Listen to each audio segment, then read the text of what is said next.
Sur l'étendue du royaume ancien, des historiens de métier s'accordent à affirmer exactement le contraire.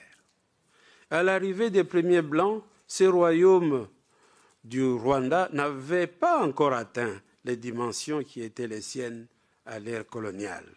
Au XIXe siècle, il n'occupait que sa région centrale, mais était en voie de conquérir la partie septentrionale du pays, qui était encore gouvernée par des roitelets hutus indépendants de la cour du Mwami.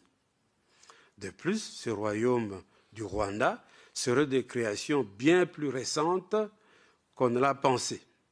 Sa fondation, d'après Vansina, ne daterait que du milieu ou de la fin du XVIIe siècle.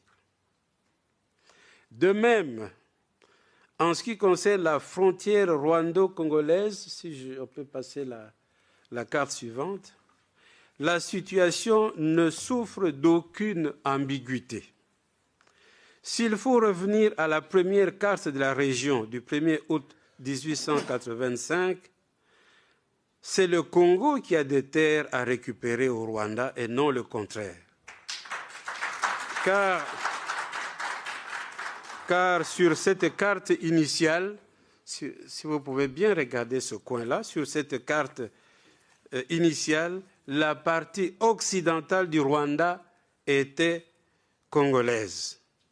C'est l'expédition du comte allemand von Gotzen faisant la découverte du lac Kivu en 1884 qui permit la réouverture des négociations qui aboutirent à la signature de la convention du 11 août 1910 avec l'Allemagne, fixant la frontière actuelle avec le Rwanda et le Burundi.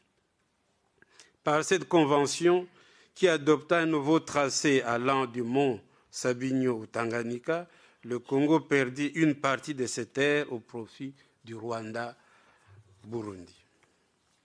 L'instrumentalisation de l'histoire des conquêtes rwandaises au XIXe siècle est également une accumulation de malentendus et